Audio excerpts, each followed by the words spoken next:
community ба personal branding гэдэг нэг семинар аа. Тэгээд бид нар ер нь сошиал орчин илүү одоо амжилттайгаар өөрсдийгөө брэнджүүлэх тийм ээ. Цаашдынхаа одоо амжилтыг сошиал орчин тунхаглахын тулд ямар тактикаар ашиглах уу тийм сэдвтэй семинар аа. Тэгээд энийг эхлэхийн өмнө би нэг орчин түүх ярих гэж бодсон юм л да.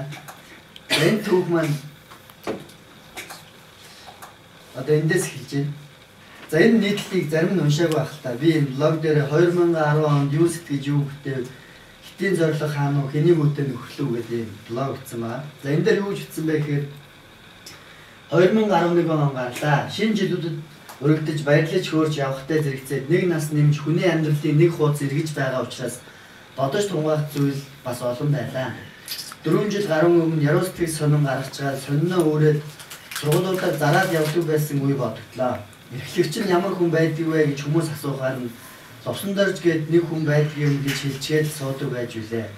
Өвлийн хүүхэн сургуулийн коридор зогсож сонино танилцуулаад шөнө сонино бэлдэж дуусгах гэж номын сангийн шалан дээр сонин дэвсээд унтаж байсан үеч би.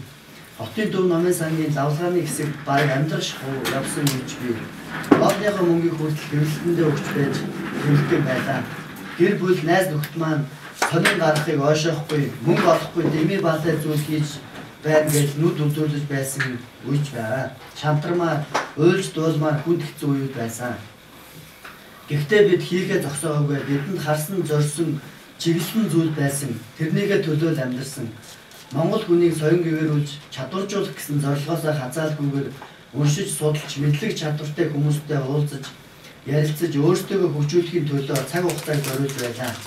За энэ мөнгө олохгүй юм байна гэдээ өөр ажил хий. Ашигтай мөнгө олох бизнес хий гэж хошуурч гүгээгүй. Худлаа яриаггүй өөрийгөө хууч диплом цуглуулаагүй. Шалтак тоочж арх ууж орож хашгираагүй. Бухимдаж жагсаж цуглаагүй. Хүн лөөрдөөг урдаас бараа зөөггүй. Зоригтой өөрсдөө харснаар л явсан да. Хамгийн анх сонино дэмжиж цалингүй чамайг ажиллая гэж ирж байсан булган ангаа алтан гэрэл зов заяа бүрв жаргал номин зол инг чимэг дэгц зүрэн зэрэг анхдагчдаараа бахархаж байгаагаа илэрхийлье. Тэр үе бодвол одооч багч болтугай хэлэх хүүхдээ хийсэн зүйлтэй болжээ. Номин хойлдон юнитэй лаас барам зэрэг үндэсний томоохон компаниудад сургалт зохион байгуулж хэд хэдэн томоохон төсөл дээр ажиллаа. Саяхан Багнуур Узаад компани Баянгор аймгийн шинэ жинс сумын засаг дарга хүртэл сургалт авъя гэж биднийг урьж байсан. Дэлхийн олон орнд төгсөж ирсэн залуучууд эрдэмтдээ мэрэгдтэй санал бодлоо солилцож чадварлаг ухаантай найз нөхдөд болж Монгол хүний хөгжлийн төлөө олон ажлуудыг хамтын хүчээр өргөжлүүлж явна. 10 оны хувьд өөрийн зорилго болох Монгол хүний хөгжлийн төлөө чадварлаг хүчрхэг Монгол хүнийг төлөвшүүлэхийн төлөө ажиллаж амьдрна гэсэн зарчмын дагуу хүүхдүүд залуучууд ажилчин сэхэднүүдийн хөгжил чиглэсэн 30 орчим лекц сургалт эх орны залуус хаана явна нэвтрүүлгийн 24 дугаар нэг ном ариутган шүүж 2 сургамжт аудио цомог бүтээлээ. Эх орон телевизийн захирал Хишиг Сүрэн, Баатар Марам, Жаз дуусна Цэцэн Бэлэг, Олимпийн авраг Эрдэнэбаатар, кино найруулагч Бадан Маригчаа, маркетер төвлөрдөр Delta Construction-ийн захирал Эрдэнэбаатар, Сүхбаатар дүүргийн улаан загалмайн тэргүүлэгч Батцорог, Погон компани Даштуулан, зураач Ундраа зэрэг нэр төртэй хүмүүстэй танилцаж Мэнд орших, Алтан даацын солон, Ширүү, Ганц зойж, Баяр сайхан зэрэг олон жилийн онлайн танилцуултайгаа уулзаж хамтарч ажиллах үүд галгаа нээж нийт 100 орчим хүнтэй танилцаж хамтран ажиллаж байна. Мөн 10 орчим олон нийтийн үйл ажиллагааг хамтран зохион байгуулж 30 гаруй ном уншиж 40 орчим нийтлэл бичиж Монгол хүний хөгжил чиглэсэн үйл ажиллагаа явуулдаг Сортой хүүхд залуучдын нийгэмлэг, Индиго хүүхдийн төв, Монголын эко зохистой хөгжлийн холбоо, Mind Trade-ийн сургалтын төв, Отожид дээдрүүлэн дэмжлэг зэрэг ашигын бос хүний хөгжлийн байгууллагууд болон эх орон телевизийн эх орны залуус нэвтрүүлэг зөвлөж ажиллаж байна. Зарим нэг онцлог ажлуудаас сараарам дурдвал нэг сард мөнхийн төмөл сургамжит цомгийн хамтран бүтээж олонний хүртэл болголоо. Эх орон телевизийн Хишиг Сүрэн захирлын саналын дагуу мэдээллийн албаны дараагаар ажиллаа. Өөрийн саналаар эх орон телевизийн эх орны залуус хааны ном нэвтрүүлгийн хөтлөгч редактораар ажиллаж 24 дугаар бэлтгэлээ. 3 сард Unitel Pogov зэрэг компаниуд лекц зохион байгууллаа. 4 сард Сортой клубээс санаачилсан их үрсийн хайрын илэрхийлэл, их үрсийн ногоон төвлийг нэлхсэн эрдэмжилгээний төвд бүтээн босгох ээжтэй зориулсан бидний төвлөх хөтөлбөрийг хамтран хэрэгжүүлэх зохицуулагчаар ажиллаа. Миний 100 найз залуусын хамтын ажиллагааны өгсөг боловсрол зохион байгууллаа. 5 сард яруу сэтгэгч клуб болон сонины 4 жилийн ой тохиолоо. Отод ойж дээд эрүүл мэндийн эмнэлгийн санаачилсан төгс эрүүл зүйн байрыг зохион байгууллаа. 6 сард Сэрж буй Монгол шугамч цомгийн хамтран бүтээж нээлттэй хийлээ. Ээжтэй зориулсан бидний төгөлдрийн нээлттэй ажиллагаа боллоо. Паго компани санаачилсан Монгол баргамд өв соёлоо омгш цэгүүний хамтран зохион байгуулсан. People to People байгуулсан санаачилсан бидний амьдарч байгууллагын гар зүрийн уртааны хамтран зохион байгуулсан. 8 сард New Media Marketing Agency хүний нөөцөд болон олон нийтэд харилцах албанд ажиллагаа боллоо. 9 сард Яруу сэтгэгч бүлдүүрийн санаачилсан Эндего шинэ зууны хүүхдийн хөгжлийн төвүүдээ нэлээ. Дээр New Media Marketing Agency хамтран яруу сэтгэгч захирам сумын гаргахаар шийдвэр гаргалаа. 10 сард Мантуй хотын компани санаачилсан Мантуй хотын хүмүүнлэгийн аймаг дэмжиж оролцлоо. Twitter топод 36 жагслаа. 11 сард Булган Батболон нарын хүн чанарын эрэлт номыг хариуцсан шүүгчээр ажиллалаа. Delta Construction-ийн захиалгаар ажилтны хөгжлийн зохицох төлбөр боловсруулж суллаа эхлүүлээ. 12 сард Архитектийн ажил санаачилсан Монгол блогчид наадмын багт ажиллалаа. Баянгол дургийн боловсролын хэлэлс болор тойл төвийн хамтарсан мэргэжлийн эрхийн зөв сонгоход багшийн үйлчлэл чиглэсэн боловсролын шинэ хандлага хөтөлбөрийг дэмжиж оролцлоо. За ингээд 11 онд хаанч хизээ зоригтой ядсан зүдсэн чапаатай хямртай өвдсөн зовсон шанттай зөвхөн өвдсөн цансан буцахгүй няцхгүй шүлсээрээ унж шүднийг юм харах олж өглөө бүр тэмүүлэлтэй мэдрэмжтэй өдөж бүр ялалтай ухаалтай амар хэлбэрийг харж биш хэцүү бэрхтээ барилцаж балбалцаж хүмүүн хийсвэрийг сонгож биш хүнд хэцүүдэд асалдаж алцаж ажлаа сайж биш ажлыг айлгаж умруулж өөрийнхөө авьяасыг нээж хөгжүүлж өөрийн чадрыг өнгөрч хурцлж өөрийн амьдралаа өөрийн гараар бүтээн босгож алдаж онож баярлаж дөрвөлж амьдрын шүү хамт найзнараа 2010 он та нарын он жилүүд шүү алтан уюуд арт чинь биш урд чинь байгаа шүү гэж. За энэ бол манай сонины клубын 4 жилийн ингээд зөвлөсөн видео хийсэн байна. За энэ түүхийг яагаад ихсэн гэхээр энэ түүхийг яагаад ихсэн гэхээр ер нь л одоо энэ дөнгөж миний ажиллаа эхэлж байгаа үеийн юм зураг байна л да ингээд зүгээр л энэ лавлагааны юм хэсэгт одоо бид нар намын сан дотор ингэж зүгээр л манай ахынд ажилладаг байсан. Бид нар энэ намын сангийн орон тооны ажилтны шиг баг энд нь өдөржин суугаад хүмүүс бидний намын сангийн ажилтнууд гэж боддог байсан байхгүй. Гэхдээ бид нар намын сангийн ажилтнууд биш. Серверийнхээ тэр ашиглуу компьютер дээр нэхээ бэлдээ. Тэгээ энэ ширээнийхээ доор унтдаг байсан байхгүй. Яг энэ бүрэн ширээнийхээ доор сонинд дэвсэн. Тэгээд бүр заримдаа ингээ ятраад нөгөө өглөө уншигчд орж ирэхэд ингээд нөгөө босаагүй. Тэгээд нэг өдөр яг тэгж таараад ингээд босаад ирсэн чинь бөө хүмүүс ингээд лавлагааны хажуугаар ороод ирсэн. Тэгээд хүмүүс бүр гайхаад бүр ингээд амар өрөөцсөн ингээд ичээд юу энд амьдэрт юм уу таны юм бодсон. Тэгээд тийм үед байсан. Тэгээд зүгээр сүүлийн ингээд 10 он гэхэд бид нар маш олон ажлуудыг амжуулсан байгаа нь энэ үл өрдөл сошиал комьюнитийн бидний комьюнитигаар үүссэн учраас маш хурдтай олон ажлуудыг тийм амжуулсан байгаа. Тэгээд жишээлбэл би телевизээр сонины тухай нэг ч ярилцлага өгч үзээгүй, телевизээр нэг ч рекламцаж үзээгүй, манай юм клуб байдаг гэж нэг сонин дээр одоо бараг юу гэдэг сонин том юм төвийн эмнэлгүүдээр бид нар гаргаж үзээгүй. Тэгэхээр ердөө бидний үр дүн бол ердөө энэ сошиал комьюнитиг бид нар амжилттайгаар одоо нэг сайн учрыг мэдэхгүй мөртлөө ер нь амжилттайгаар багаар ашиглаад байсны их үр дүн. Тэгээ сая хүртэл 3 хоногийн өмнө биднээс бүр Монголын хамгийн том одоо Эрдэнэт ГОК-ийн бүр инженер нь ярьсан. Эрдэнэт ГОК бол одоо 23,000 ажилчинтай Монголын хамгийн топ татвар төлөгч байгууллага. Тэднийхээ сургалт авъя гэж ярьсан. Энэ л одоо бидний амжилтын хамгийн одоо том эцсийн одоо юу гэдэг те. Бид нар нэлээд амжилтанд хүрсэн нэг шинжилтэй. Тэрнээс зүгээр нэг хүүхдүүдийг хизээж сургалт аавна гэж ер нь баг дуудах байх те. За тийм учраас бүгдээрээ ер нь манай ажилчид ч гэсэн ер нь өөрсдийгөө хөгжүүлэх, өөрсдөө чадваржуулах, өөрсдөө бренджүүлэхийн тулд сошиал комьюнити бүгдээрээ амжилттай ашиглая гэдэг үднээс үнийг одоо та бүхэн сургалтыг орж байгаа. За тэгээд ер нь ярих гол сэдвийн хүрээлэлтэй би танаас танилцуулж байна. За нэг залуу түүх ингээ ярьсан тийм хатгаарч буй дэлхий гэж юм. За хатгаарч буй дэлхий гэхээр дэлхий бөөрийнхий биш гэд намайг уншсан хүмүүс бол гараа өрдөө. За 4 хүн байна тийм. За энэ нам бол үнэхээр одоо тийм дэлхийн ердөө юу гэдэг цаг хугацаа орон зай үед бид нар ямар ч тийм хоорондоо тийм баг ялгаа байхгүй болж таарж байгаа хгүй тийм ээ. Ер нь ингээл Монгол байгаа ч гэсэн Америкт байгаа хүмүүстэй ч юм уу хамтраад тийм ээ. Америк сүүлдээ одоо энэ компаниуд хүртэл Америкийн компани одоо баг Японы компани гэдэг нь хүртэл мэдгэдгээ болж эхэлж байгаа хгүй. Ягаад тэгэхээр ингээд олон салбарууд дэлхийн олон оронд ингээд салбарууд нэгдэл тийм. Тэгэл гэх мэтлэн ер нь дэлхийн ингээд хавтгаалагч 10 хүчин зүйл гэж аана л да. 10 хүчин зүйл. Тэрний нэг хүчин зүйл нь болохоор энэ social community орж байгаа хгүй. Тэгээд хүмүүс хоорондоо харилцаж хамтран ажиллахад маш их тийм нээлттэй боломжуудыг авч ирсэн. Тэгэхээр ер нь ингээд дэлхийн ертөнц ингээд энэ мэдээлэл технологи хурдтай хөгжөлтөйгээр холбоотой бол ер нь заавал одоо Америкт очихгүйгээр одоо эндээсээ ч юм Америкт ажил хийх тийм ингээд гих мэтлэн олон боломжууд ер нь болж гисэн юм байна. Тэгээд одоо бүх мэдээлэл технологи гэдэг энэ салбарт бүхий салбарууд ингэж холимог болж эхэлж байгаа байхгүй юу? Одоо ингэж уусаж эхэлж байгаа. Жишээлбэл ингээд мэдсэлж Европт ингэ хийж байгаа байхгүй юу? Тэгэнгүүт яаж юм нэхэр анагаах ухааны салбар мэдээлэл технологитой ингээд холбоотой болчих эхэлж байна тийм. Тэгээд явандаа болохоор дэлхийн нийтийн энэ одоо энэ нэг янз бүрийн одоо тийм олныг хамарсан өвчин бий гардаг шүү дээ. Одоо нөгөө янз бүр вирус дамжаад тэрийг хүртэл нөгөө мэдэрдэг тийм програм хангамж зохиож байгаа байхгүй юу? Тэгээд тэрийг ер нь туршаад энэ янз бүрийн маш их вирус тардаг сав газруудын дагуу юм тэмдрүүл маягийн тийм програм хангамжийн тэмдрүүлүүд байрлуулаад тэр нь болохоор ердөө тэнд одоо тэр нутаг Африкийн одоо тийм гол дагуу одоо ийм вирусүүд илэрлээ ч юм ингээ мэдээ төрөөгөө мэдээж идэг.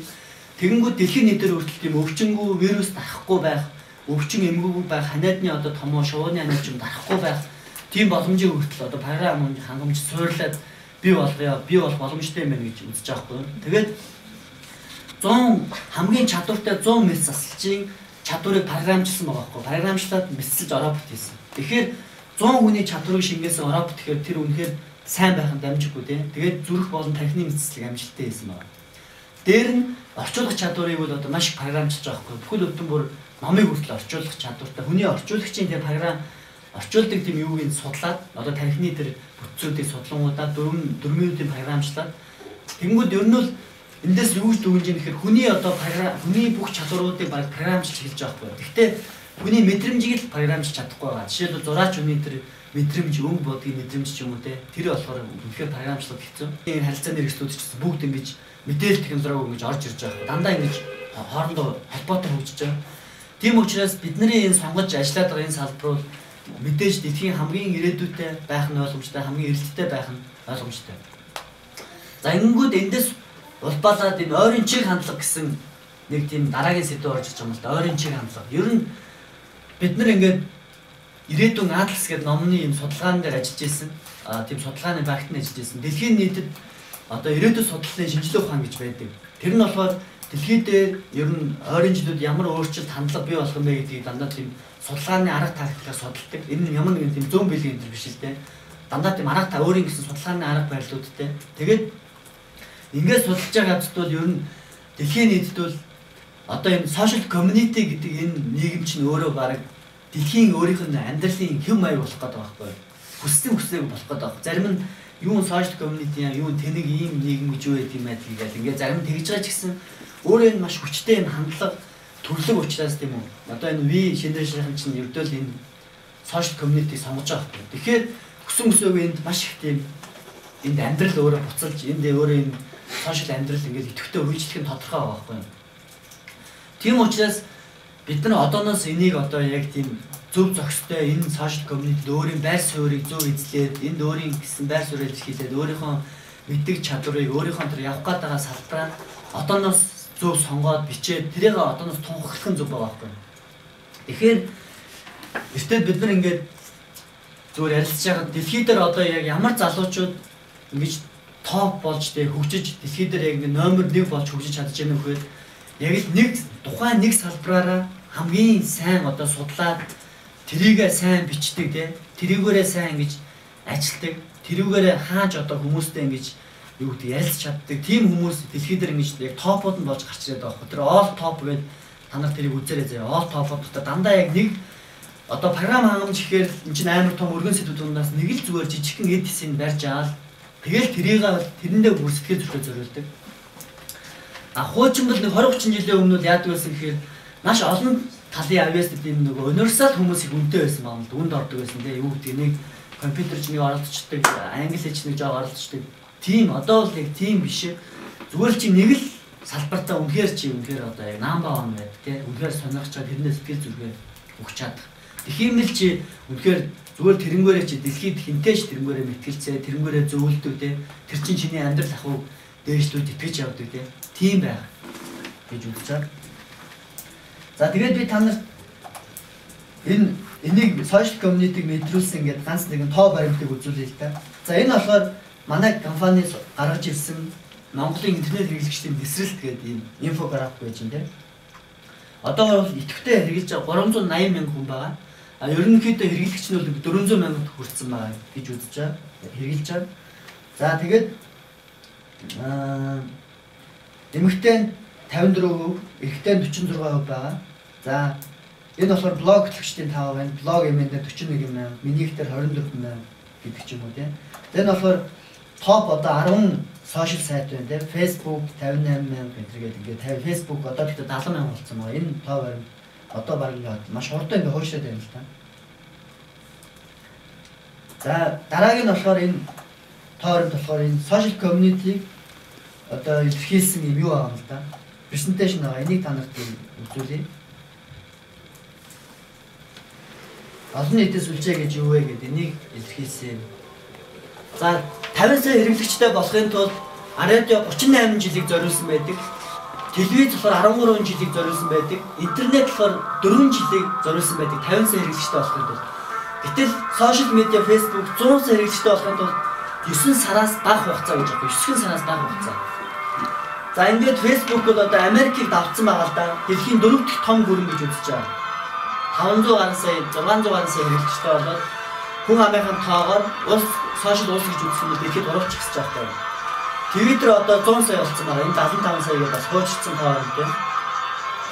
За энэ одоо Twitter байдаг одод байна тийм. Жүжигчин Эйнштейн Келчри ихсэн диженерс нарын дагагчдын тоон фанш улсын одоо улсын иргэний тооноос олон байдаг тийм. Twitter хэрэглэгчдийн 80% гараа утаснаас жирэгдэг. Энэ нь юу гэсэн үг вэ? Хэрэглэгчид хязгаарч хаанаас таны бүтээгдэхүүний тухай бичих боломжтой гэсэн үг тийм. Дэлхийн тэргүүлэгч хайлтын систем YouTube одоо 100 гаруй сая тийм сая гаруй видео байгаа. Саяхан ихтэй тэр бомбоор бүтгчтэй гэдэг хэлсэн. За Википедиад 13 сая гаруй өгүүлэлт байна. Эндээс хайлтыг Британикад тол бичгээс баг одоо илүү тийм мэдлэг гарч ирнэ тийм. Wiki энэ брэндүүд бүтгэлтэй байдаг. Одоо Математикс гэхэл тийм. Интернетэд 200 сая блог байна. Энэ одоо амар хөгжсөн байна. Одоо баг телефон гаргаж байгаа. Блог нь баг гомд прогресс хийж байгаа. Таны бүтээгдэхүүний талаар юу гэхийг нь одоо та мэдмээргүй байна гэж үү тийм. Бүтээгдэхүүн гэдэг нь та өөрийгөө ойлгож болно. Олон нийтийн сүлжээр сайтыг ашиглах нь одоо монолог биш. Монолог гэдэг нь болохоор нэг чиглэлтэй яриа гэсэн үг байна. Реклам сурталчилгаа шиг Остроо хандаад яриад энэ нь болохоор диалог юм гэж аахгүй. Хүмүүс энд оролцож хоорондоо хамтарч бүтээлч гэдэг диалог юм. За өнгөрсөн онд одоо рекламны хувь одоо ийм хувьд буурсан байна гэж аахгүй. Харин одоо сошиал буюу ийм гар утасны тулгуурсан чинь ийм рекламууд амд өсөлттэй байна тийм. 2006 онд дэлхийн нийтийн 391 тэрбум $, сурчлагын зориулжээ гэж байгаа. Харин 1 тэрбум $, олон нийтийн сүлжээ сайт ашиглах бүтээгдэхүүн үйлчлэгээс сурчлагад зориулсан байна. За үр дүн гэж аахгүй. Одоо ондоо бол яг юунд ихийг зориулаад байгаа юм та. За энэ 2008 онд одоо энэ Жорж Маккейн шүү дээ. Америк нэгдсэн улсын ерөнхийлөгчийн нэр дэвш үйл ажиллагаанд 11 сая $, хандив цуглуулсан гэж аахгүй. 11 сая $, хандив Маккейн. Гэтэ энэ чинь уламжлалт маркетингийн юу н ашигласан. За тэгвэл эцгээрээ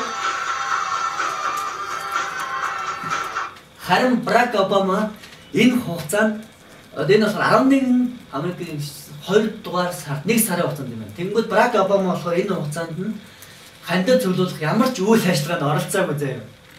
Гэхдээ тэр олон нийтийн сүлжээ сайтыг 29 хоногийн дотор ашиглаад $55 сая олсон байхгүй юу? 55 сая. Тэгээд Никкен болохоор ер нь сурчлагаандаа бол маш их мөнгө зарцуулсан байдгийг 40 сая орчимж байна уу мөнгө зарцуулсан байдаг хандивнаасаа гадна. Обама болохоор мөнгө зарцуулаагүй зүгээр л сошиал медиад амар хөгжилтэй байсан байхгүй. Зүгээр л Twitter дээр гоё жиргээл, Facebook дээр гоё ингээд тэнгүүд Обамагийн фэн октод хүртэл бий болсон байгаа байхгүй. Тэгээд одоо YouTube дээр бичлэн нээдэг байхгүй. Ингээд Обамагийн төлөө би тэнгэрт нисэж ингээд пуужин онцсон октод амар медиа гэдэг бүр Обама зориулаад Обамаг хүсэж ингээд зүгээр л амар хөгжилтэй фаны тим хэлбэрээр зүгээр. Тэгэл Обама бүр ингээд амар цээж мэж байгаа гэсэн тийм зураг мөрөг хүртэл өөрөө тэр мөрийг голын иргэд байгаа зураг мөрөг хүртэл Facebook дээр тавиал тэрнийхэн доор ингээд 40 сая бүр сэтгэл мэтгэл ирсэн байхгүй. Тэгэхээр энэ ингээд хоёр хүний нэг нь болохоор уламжлал аргаар үзсэн, нэг нь болохоор шинэ хандлагаар үзсэн. Тэгэл Обама бол зүгээр хараа арьстун хизээж баг гарахааргүй байсан юм ийм энэ V generation дээр шинэ үеийнхний гол сэтгэлийг гой хөдөлгөж гой нээлттэй байж чадсанараа ер нь бол гарч ирсэн гэж үзэж байгаа. Тэрс хойш үзэл хандлага нэхээсээ илүү баг л тэрнгээрээ амар гоноо авч чадсан тийм.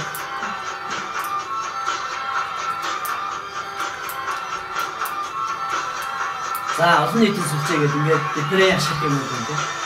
Нэгжтэйгээ харилцаа тогтоод тэднийг сонс гэж байна. Тэднийг сонс.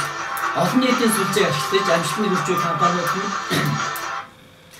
Дэвид Огилвиг биш Дэл Карнегийг илүү дагаж байна гэж байгаа байхгүй. За ер нь л энэ Дэвид Огилвиг болохоор ямар онол гаргаж ирсэн хүн бэ гэх нь маркетингийн тэр боломжит арга барилыг ер нь гаргаж ирсэн. Одоо тэр илүү сурчлагаа ч юм уу тэрийг гаргаж ирсэн юм болов. Дэл Карнег бол та нар мэдээж зөвхөн одоо хүмүүстэй л амьд харилцаа үүсгэснээр хүн өөрийн брендийг хүртэл үүсгэх хэрэгтэй гэдгийг бизнес одоо ингэ ашиглаж эхэлж байгаа байхгүй.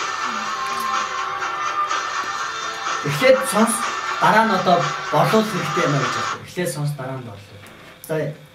За энэ бол эхний нэг жишээ байж байна. За дараагийн жишээ бол энэ Facebook бүртгэлтэй байгаа дэлхийн 50 шилдэг топ брэнд байгаа байхгүй. Тэрний одоо топ байж байна тийм. За жишээлбэл Starbucks гэдэг кофе үйлдвэрлэдэг тийм. Энэ болохоор 16 сая дэмжигчтэй Facebook дотор.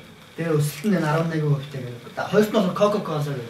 Тэгээ зүгээр бидний мэдэх дэлхийн топууд хүртэл яагаад энэ Facebook гэж зүгээр л нэг хүмүүс эгэлжлийн залуучуудын нүүрний номыг яагаад өдр ашиглаж байна те. Тэгэхээр эдгээр хүртэл мэдрээд ашиглаад байгаа байхгүй. Мэдрээд одоо те энд үнэхээр одоо харилцаа байна, community байна гэдэг юм лээ. Жишээлбэл энэ Starbucks-ийн та нар тактик нь үнэхээр юм сонирхолтой. Starbucks болохоор анх ингэсэн байна л да.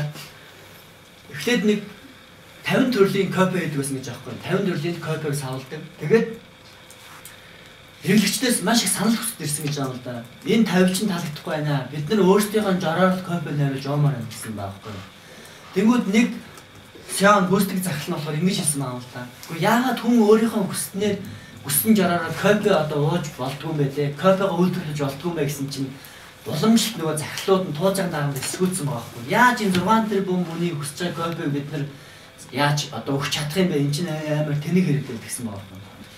Тэгээд бид нар болохоор яасан гэхээр ингэсэн байгаа байхгүй. Үнэхээр 6 сая хүн 6 тэрбум хүссэн кофег уулгаж болох юм байна гэсэн тийм төслийг гаргаж ирээд за тэгвэл яаж болох вэ гэхээр зүгээр кофений одоо тэр орц найрлага жороодын Starbucks-ын кофений цэг дээр ингээд кофенд ордог янз бүрийн бүтцүүдийн тэнд ингээд тавьчих واخгүй одоо юу гэдэг тэр кофе одоо коко ч юм уу те шоколад ч юм ингээд нэгж ингээд 100 ч юм уу нэгжүүд ингээд байж байна.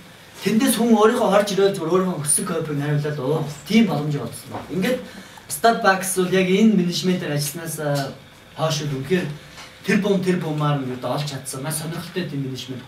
Энэ нь болохоор юу хэлж байна гэхээр одоо сүүлийн үеийн чиг хандлага болохоор хүн болгон өөрийн гэсэн тийм нэг хүсэл сонирхол одоо брендийг өмсөх 1% хувцсыг ч юм уу өмсөхтэй 1% кофег авах ч юм уу тийм хандлага маш их давмаарч байгаа байхгүй. За ингээд эдгээр болохоор яг тэр хандлагаа бас энэ одоо сошиал медиаг их амжилттай ашиглаж байна гэдэг нь эндээс харагдаж байна. Энэ Facebook чи ер нь их амар юм байна те. Ер нь хүмүүстэй өөрөө тэр нэг амар юм байна гэж өөрөө үнэлсэн гэж байгаа байхгүй. Тэгээ албаасаар Facebook пэйж нэгээд бүр энэ хатан хааны бүх үеийн түүхийн зургуудыг Facebook шеэрлсэн гэж байна.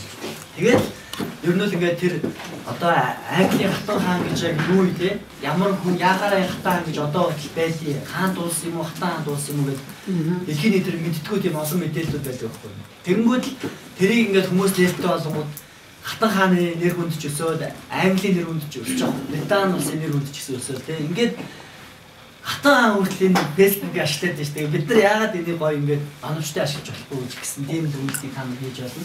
За дараагийн нэг хуудас нь болохоор энэ Facebook-д одоо Монгол улс 131 жагсан байна л да. 76,000. Энэ бол 10 оны 11 сарын гэхдээ мэдээ байна. Одоо бол энэ амар өсөлттэй яг. Ер нь Facebook хэрэглэгчэнд Монгол урттай өсөлттэй байна. Нэг миний зүгээр анзаарснаар бол ийм юм байт юм байл л дээ. Сошиал медиагаа хэрхэн амжилттай удирдах вэ гэдэг нь эхлээд тактикгүй хамаагүй орж ирээд зүгээр л нэг хамаагүй орж ирээд тэгэл нэг янз бүрээр жиргээд тэгээ сүүлдээ болохоор энд хамаагүй гэж бодлохгүй хандж болохгүй юм байна гэдгээ мэдээд нэг ямар нэгэн энд бодлого боловсруулж байгаа хгүй юу? Тодорхой хугацаа тэгээд дахиж орж ирээд байгаа тийм нэг туршлага байгаа хгүй. За энэ бол Монголын одоо топ 50 жиргээчтэй тийм. Одоо энэ ингээд локейшн байршлаар ингээд хайгаад гаргаад ирчдэг тийм. За номер 1-т манай компани Twitter доор нь болохоор энэ Солонгосын юм нэг хамтлаг яваад байгаа хгүй юу? Монголиа гээд локейшн дээр л бичсэн тийм. Тэгэл энэ Солонгос. Өдний доор манд ож орсон юм. Манай дээр доор ирчээд байна харин тийм. Дээр ятсан байсан шүү дээ. Дээр арай гарч чадаагүй. Гарлаа л та. Дөрөвтнийхээ явж байгаа. Дөрөвт их бол. Тэгээд өргөө тавтан мент орш гэх. Тэгээ ган гоёг захирал. Тэгээд дөл мандах. Тэгээ хамт тулаад зэгком. Тэгээ амар журал ерөнхий сайд байсан. Тэгээ Баатрас. Тэгээд гэрлээ. 5 гэсэн. Тий 14 шинэ баяр. Тэгээд 16 лавга. 17 сайн баяр. NTV-гийн сайн баяр. Тэгээд энэ Ундаач нь болохоор нөгөө нэг UPS-ийг юу хөтлөв. Болдоотор 23. Тэгээд нөгөө нэг 20 гэдэг шүү дээ. 34 л олсон дээр. 39 төгөлдөр. 11 тийж балай байхаа болсон шүү дээ. Тэгээд 49 дэги. Ингээд зөв шилдэг тавьт манаагаас ингээд нэг 5 хүн 6 хүн байна. Хамаатайгаа нийлээ 6 хүн тийм. За. За ер нь бол топ баримтууд бол нэг иймэрхүү саяных шиг байна л да. За тэгээд за одоо бол би танаас юу хэлэх вэ гэхээр за юу руу чи гуравт нь за комьюнитиг ер нь одоо бүгдээрээ хэрхэн ашиглах вэ гэдэг юм аа. Ер нь хамгийн түрүүнд бид нар одоо ингээд өөрсдийнхөө нэг бичих тийм ээ. Өөрсдийнхөө цаашдаа одоо явах өөрсдийнхөө бүр насан туршдаа тэрнгээрээ л амьдрах ч одоо ингээд нэг юу гэдэг тэрэн дээр дураалж авах нэг гоё тийм сэдв ч юм уу нэг гоё салбараа бүгдээрээ одоо хамгийн түрүүнд ер нь сайн бодож өөртөө дүгнээд ер нь олох хэрэгтэй байгаа байхгүй юу. Ер нь яг хэн нь яг юугаар бичих те. За би бол хөвний брендээр бичдэг тийм үү. Хөвний хөгжлөөр бичдэг. Энэ бол миний одоо хоолоо олж иддэг салбар тийм үү. За төгөлдөр Монгол маркетингээр бичдэг тийм үү. За чимэд аг болохоор тэр communication skills гэдэг харилцааны соёл гэдэг сэдвээр бичдэг. Дандаа харилцаагаар бичдэг. За чулууна болохоор контент маркетинг гэж яг юу юм бэ те? Агуулгын маркетинг гэж яг юу юм бэ гэдгийг бичдэг.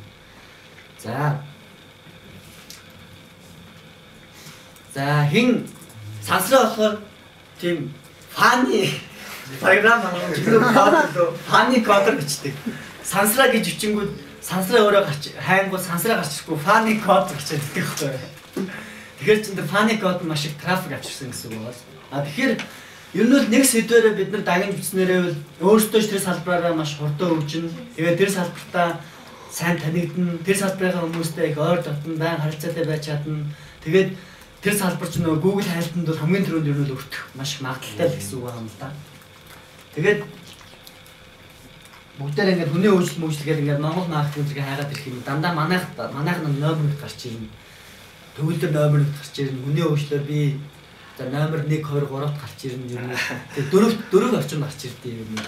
Дахиад өмнө надаас олон жил хэвчсэн хүмүүсний ганц хоёр хүмүүс гарч ирдэг байхгүй. Гэхдээ яг үндэ бол Монголд одоо амар ийм сошиал нэтворкийг олон жил ашиглаад бичсэн хүмүүс ховор байгаа шүү дээ. Хороо дарам цөөхөн байгаа байхгүй.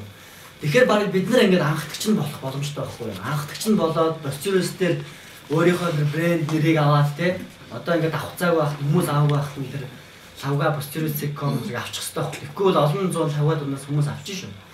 Тэгээд одоо лавга энэ төр гоё уран зураг гэдрээр одоо сайхан зурж байгаа зураг мөргөө оруулаад ингээд трафик авчаа зураг зараал те тэр Америк хүмүүсээс бөөн захиалга аваад ингээд сайтан болоход бол амархан байгаа.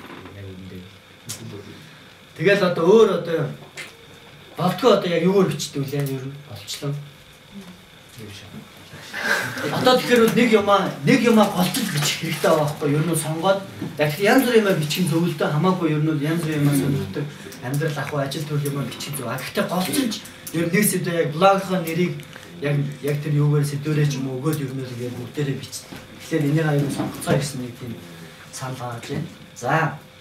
За тэгээд манай компанид яагаад Бочросыг сонгоод байгаа гэхээр Бочрос бол олон даваа талтай тий автопост хийдэг. За тэгээд гол нь домен нэрүүд нь одоо юу яа? гээгдээгүй шинээрээ байгаа те дөнгө шинэ хөгжиж байгаа учраас домен нэр нь би өөртөө нэрээр авах боломжтой байгаа ч юм уу ингээд. За блог хөтлөг дээр бол ингээд нэг хитэн ер нь тактикийн юмнууд байдаг л та. Блогийг 7 хоногт ер нь 20-оос 3 удаа блог биччихвэл блог амархан хөгждөг гэж үздэг туршлагатай блогчдод. Яагаад тэгж хөгждөг вэ гэхээр нэг амар бичиж байгаа алга болчихоор нөгөө трафик чинь ингээд байхгүй болоо нөгөө сонирхож уншиж байсан хүмүүс чинь байхгүй болоод мартчихдаг байхгүй блогийг чинь. Тэгэхээр блог чинь нөгөө нэг баян трафиктай байгаад хайлтанд хүртэл амархан өртдөг те. Google хайлтын систем чинь нөгөө нэг ингэж ажилтдаг шүү дээ нөгөө програмчлал нь яаж ажилтдаг вэ гэхээр олон хамттай байх тусмаа энэ үл их хүнд хэрэгтэй юм байна гэдэг тийм ухамсараар Google өөрөө хайж явдаг байхгүй юу хайлтанд. Тиймэрхүү учраас бол чиний блог тогтмол хандлттай тогтмол бичдэг. Удаан хугацаанд тэр блог уршин тогтсон байх тусмаа хайлтанд амархан өртдөг. Жишээлбэл Ярус тэгчгээ хайхад байна шүү дээ те. Намайг бүр блог гэдгийг юу ч мэддэггүй байхад 2006 онд тэр дэлхийн нийтийн нэг залуу надад Ярус тэгч дэлхийн нийт гэж нээж өгсөн баг. Би тэгээд тэр үед таах ч энэ одоо ямар юм тэний блог гэж шиг баг утгагүй энийг нээгээд баг миний сонины нийтлэг хүмүүс уншаад баг надад ашиггүй байх гэж бодож ирсэн чинь одоо Ярус тэгч гэж хайхад тэр номер их гарч ирдэг байхгүй юу? За би танаас юм яахгүйгээр үзэж Үнэн ч юм уу. За яруу сэтгэгч гэт хангууд байна шүү дээ. Гэтэ тэрэн дээр нь инээдтэй юу ч байхгүй. Энэ хараа. Номер гарч ирж байгаа. Дэлхийн нийт гэдэг. Дээшээ нормол инээдтэй үнэндээ юу ч байхгүй. Ганц сонины ганц дугаар л өгөх байхгүй. Тэгэхээр энэ яагаад энэ өртөж ийнө вөхөр эн чинь 4-5 жил энэ ингээд оршин тогтносон байгаас энэ блог тийм учраас Google ингэж боддог байх нь шүү дээ. За энэ блог бол одоо олон жил ингээд оршсон учраас те. Энэ бол одоо хүнд их хэрэгтэй блог юм гэж ухамсараар хараад байгаа хгүй. Гэтэл яг үндэ бол уг нь минийх ч юм уу ингээд авсан дайрч ч юм уу уг нь хайлтанд өртмөр байгаа хгүй. Даанч одоо Google бол өөрөөр л хайгаад байна л та. За тийм учраас тий домен л ороод байгаа. Тэгээд та нар одоо бол ингээд босчроос дээр бас гоё ингээд нэгээд ер нь домен нөгөө ингээд брэндчлээ авч хэрэгтэй байгаа юм л да. За тэгээд тогтмол бичгийн ач холбогдол олон тэр нөгөө байнга өөрийн гэсэн уншигчтай болж байгаа байхгүй. Энэ ингээд тогтмол бичиж одоо байнга орж ирээ лээ. Ер нь бол тэгээд social community одоо Twitter, Facebook, блогоор бусдад хүргэх ч юм уу бусдадтай хуваалцах зүгээр талбарууд шүү дээ. Гол юм чинь тэр биш аахгүй. Зарим хүмүүс нь блоггүй мөртлөө одоо юу мөн дээр Facebook мөнгөтэй л яваад байдаг байхгүй. Тэгэхээр яг гол та нарын харагдах юм чинь болохоор ер нь блог чинь байх хэрэгтэй. Яг та нарын яг хинбэ гэдэг чинь яг юу хүсэж мөөдөг юу бичдгийг харагдах гол талбар чинь блог. Тэрийг бусдад хуваалцах талбар чинь болохоор одоо тэр Facebook, Twitter ч юм уу тэр юмнууд чинь байх хэрэгтэй гэдгийг та нар тэрэн дээр их сайн бодолтой хандах хэрэгтэй байна л да. Яавал Twitter дээр олон дагагчтай болох юм тэгээд та нар бол ярьдаг шүү дээ. За би танаас яавал олон дагагчтай болохыг чи хэлж өгье. За бид ч сайн сонсож байгаа бид цөөхөн 2-3 мянган дагагчтай. Ер нь Twitter гэдэг чинь бол намайг хөвгөд байгаа. Би та нар бүр Twitter-ийн бүтсэн дуугийн танад би гоё ярьж үзье. Twitter чинь нөгөө энэ бүтээсэн залуу нэг болжмрыг харсан байгаа байхгүй. Болжмөр ингээд нүг байнга жирэгчээдэг. Жив гэж богино ингээд жирэгчээдэг. Тэгээд ер нь хүн яагаад болжмөр шиг жиргэж болохгүй гэж бодсон байгаа байхгүй. Хүн ингээд жиргэж болох юм байна гэж бодоод. Тэгэнгүүтээ хүн жиргэхийн тулд маш богинохон жиргэх хэрэгтэй те. 140 тэмдэгтэн жиргэх хэрэгтэй. Дэндүү урт жиргэх юм л хүмүүс залхаад нэг уншихгүй те. Дэндүү богинохон л агуулгаа илэрхийлж чадахгүй. Тийм учраас ер нь 140 тэмдэгт буюу тэр нэг тийм богино юу тэгээд жиргэхтэй болгоо зөвхөн үг жиргэж болно эсвэл тодорхой нэг вебийн холбоод ч юм уу жиргэж болдог тийм. За тэгэхээр юу жиргвэл илүү дагагчтай болохоо гэхээр дандаа тийм сурчлагын юм бас байнга явуулаад ажиллахгүй. Дандаа одоо юу гэдэг те. Лосын дээр жишээ нь ингэнэ шүү дээ. Би одоо хөвний брендингээр амар одоо Монголда номер 1 шүү мөг шүү гэж бичих юм бэл логоо солиорч зөв энэ стажийн шазаата гараа гэж хүмүүс муу хэлэх байхгүй. Тэгэхээр зүгээр ер нь хүнд аль болохоор ач холбогдолтой хэрэгтэй мэдээллийг эхний ээж нь одоо энэ дагагчгүй болоод дөнгөж дагагчтай болж хэлж байгаа хүмүүс бол дандаа энэ хүнд ач холбогдолтой мэдээллийг тараах хэрэгтэй. Өөрийгөө аль болох сурчлагаас татгалзах хэрэгтэй. Жишээлбэл одоо юу гэдгийг уран зураг гэдэг бол одоо ийм юм хэлт юм аа. Бүгдээрээ гоё уран зургийг одоо дуурал уншихын тулд хүн ингэх хэрэгтэй байд юм аа ч юм уу. За жишээлбэл оюутнуудаа одоо файтинг гэдэг бол ийм давааталтай байд юм аа ч юм уу те. Оюут одоо юу судалж байгаа хүүхдүүдээ одоо програм хангал судалж байгаа ирээдүйд яг хүүхдүүдээ ах нь одоо сая файтин судлаа гэсэн чи нэмэргүй байт юм байна гэдэг дандаа гоо тийм зөвлөсөн хүн хэрэгтэй. Тэгээд заавал дандаа блогын юмыг тараахалгүй шүү дээ. Энэ тийм хэрэгтэй веб мэд уншаа явж хэрэгтэй юмудаар тараач хэрэгтэй. Тэгээд та нар өрсөлдөгч байсан ч гэсэн хамаагүй тараах хэрэгтэй байхгүй юу? Энэ муу өрсөлдөгч юм хүмүүс уншиж болоо болов ердөө тэгж бодох хэрэггүй.